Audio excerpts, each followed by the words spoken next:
എല്ലാവർക്കും സലു സിമ്പിൾ റെസിപ്പീസിലേക്ക് സ്വാഗതം. ഇന്ന് എളുപ്പത്തിലൊരു സോഫ്റ്റ് ഉണ്ണിയപ്പം ഉണ്ടാക്കാൻ വേണ്ടി ഞാൻ 2 കപ്പ് പച്ചരി വെള്ളത്തിൽ കുതിർത്തെടുത്തിട്ടുണ്ട്. പിന്നെ നമുക്ക് വേണ്ടത് 1 കപ്പ് അരിച്ചെടുത്ത ശർക്കര പാനിയാണ്.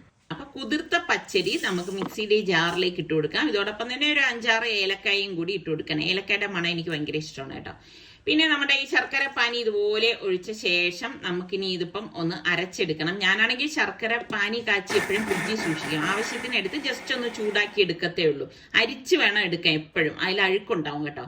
അപ്പം എന്താ 3 പാളയംകുടം പഴം, ഒരുപാട് പഴുത്തതൊന്നും അല്ല എടുത്തിരിക്കുന്നത്. അപ്പൊ അത് ഇത്രയും കൂടി ഇതിലേക്ക് ഇട്ട് കൊടുക്കാണ് കേട്ടോ. പല രീതിയിൽ ഞാൻ ഈ ഒരു സ്നാക്ക് തയ്യാറാക്കാറുണ്ട്.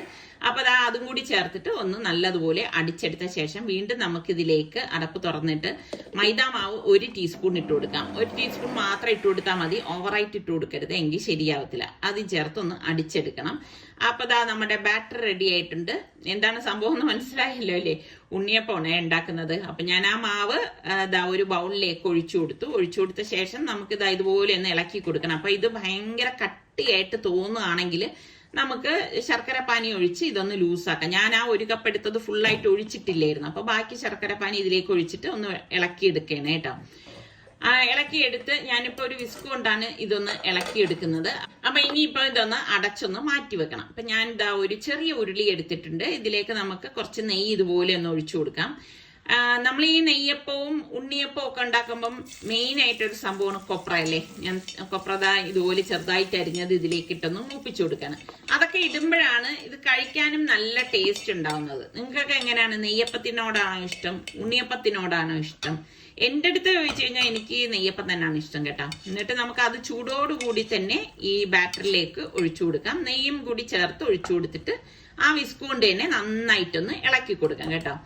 ഇനി ഇത് നിങ്ങൾക്ക് കട്ടിയായിട്ട് തോന്നുകയാണെങ്കിൽ ചൂടുവെള്ളം ഒഴിച്ച് ലൂസാക്കി എടുത്താൽ മതി.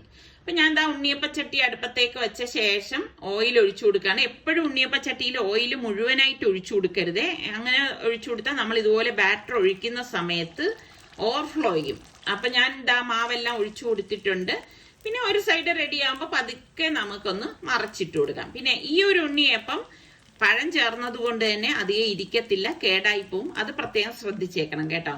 അപ്പം ഇതുപോലെ നല്ല ഒരു ഗോൾഡൻ കളർ ആവുമ്പോഴേക്ക് നമുക്കിത് എണ്ണയിൽ നിന്ന് മാറ്റാം. ഞാൻ പറഞ്ഞില്ലേ ഉണ്ണിയപ്പം ഒക്കെ ഞാൻ ഒരുപാട് വെറൈറ്റി ആയിട്ടുള്ള ഉണ്ണിയപ്പം തയ്യാറാക്കുന്നതൊക്കെ നമ്മൾ ഇതിനു മുൻപൊക്കെ ഇട്ടിട്ടുള്ളതാണ്. ഇപ്പം ചായയുടെ കൂടെ ചില സമയം നമുക്ക് ഇതുപോലെയൊക്കെ ഉണ്ണിയപ്പമോ നെയ്യപ്പോ ഒക്കെ കഴിക്കാനൊക്കെ കൊതി തോന്നത്തില്ലേ? അങ്ങനെ ഇത് ഉണ്ടാക്കിയെടുക്കാനാണെങ്കിൽ വലിയ താമസവും ഇല്ല. ഒരു 2 മണിക്കൂർ ആ പച്ചരി കുതിരുന്ന ടൈം മാത്രം മതി. നമ്മുടെ ഉണ്ണിയപ്പം എല്ലാം റെഡി ആയിട്ടുണ്ട്. കാണാൻ തന്നെ നല്ല സുന്ദരി ആയിട്ടുണ്ട് അല്ലേ?